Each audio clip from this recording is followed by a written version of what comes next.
Hi guys, मी नितीन दोरात।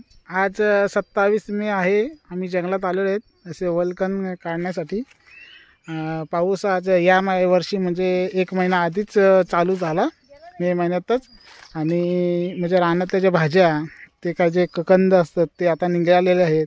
आणि दर वर्षाप्रमाणे आम्ही या वर्षीसुद्धा ते अलकंद असतात ना, म्हणजे वल्कंद, ते काढण्यासाठी आलेलो आहेत। थोडेसे भेटले, काढलेत आम्ही खोदून। आणि आता थोडेसे अजून खोदू।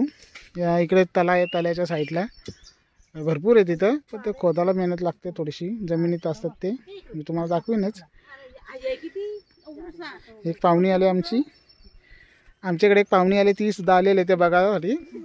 माझी मिसेस आणि माझी मुलगी आम्ही जंगलात आलेलो आहोत। मी तुम्हाला दाखवत आहे। हा निसर्ग आहे। हा निसर्गामध्ये जंगलात असं असते का, ही वनस्पती पाऊस पडल्याच्या नंतर अनेक प्रकारच्या वनस्पती निघत असतात। तर आता मी तुम्हाला एक दाखवतो। ही एक मी पहिल्यांदाच बघितलेली अशी एक वनस्पती आहे। ही बघा, गवताचाच प्रकार असेल तो बहुतेक। दिसायला बघा ना कसं वाटते। आणि हा ते सफेद कांद वगैरे असतात ते भरपूर अशा 101 वनस्पत्या आपल्याला जंगलामध्ये सापडतात। उन्हाळ्यामध्ये नाही तर पाऊस पडला, कशा वनस्पत्या निघतात। आणि हिने बघा वल्कन खदलेले दाखव, तुम्ही बघू शकता। बघा, हे काढून दाखव ना आता।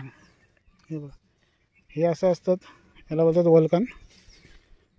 हे याच्या असं ते कापाचे असतात, असा खापा वगैरे करायचे असतात आणि त्या शिजवायचे असतात आणि त्या खायच्या असतात। खूप चांगले लागतात त्या। तुम्ही बघू शकता माझी मुलगी, हे बघा, ती बघा पिशवीतला मोबाईल काढला तिने, ती खाली मोबाईल आणि ते ताणे शोधते, वल्कन असतात ते। ही आमची पाहुणी मुंबईची आहे। हो, ही माझी मिसेस। काय भेटला का? नाही ना अजून। खोद हे बघा, ते वल्कन असा मोठा बघून तिने शोधून काढलाय। ती वेल असते ना, ती जेवढी जाडी वेल असेल तेवढा तो वल्कन मोठा असतो। आता ती खोदते, खोद कमी खोदू नको, खोदते ना पटापट खोद, नाही तर रात्र व्हायची आपल्याला। तिकडे मग खोद नाहीतर मी आता जंगली भाषा चालू करेन। ही आपली बोलू शकता आदिवासी जंगली भाषा मी बोलू का काय, असं मला असं वाटते। कारण मी जंगलातच आलेले आहेत वल्कन खोदण्यासाठी, कंद खोदण्यासाठी। त्याच्यामुळे मूल लागलाय, मुलामध्ये गेलाय, मग तो सोडून द्यावा असं वाटते मला। दुसरा खोदला तर चांगलाच होईल। कोणी शोध काढला, कोणी याचा?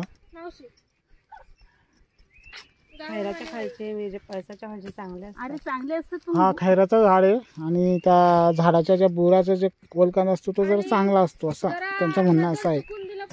आता तुम्ही बघूया, हिला खोदता येणार नाही। निघल पण तो इकडनं मारलाच तो होईल। तो खोदले का? तो कोण ती अशी, हा पारायण असं ते करायचं। जागा साफ कर पहिले, जागा साफ कर। इकडे नाही निघला। आता आमची नाश्त्याची वेळ झालेली आहे। म्हणजे आता आम्ही ते वल्कन सगळं खोदून झालेले आहेत आणि आता मी थोडंसं नाश्ता वगैरे पोटासाठी काहीतरी करतो। हे बघा, हिने काय आणलंय? ब्रेड। हे असं मिठा ब्रेड आहे काहीतरी, टोस्ट।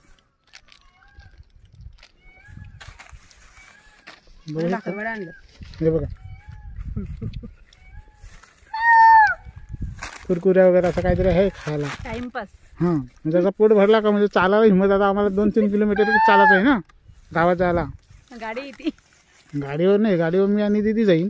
आम्ही तुझी चालणार, आम्हाला जास्त नाश्ता पाहिजे। तुम्ही करू शकता। आम्ही शेजारी तलाव जंगलातला हे बघू शकता। आणि निसर्गाचा देखावा आहे हा तलाव।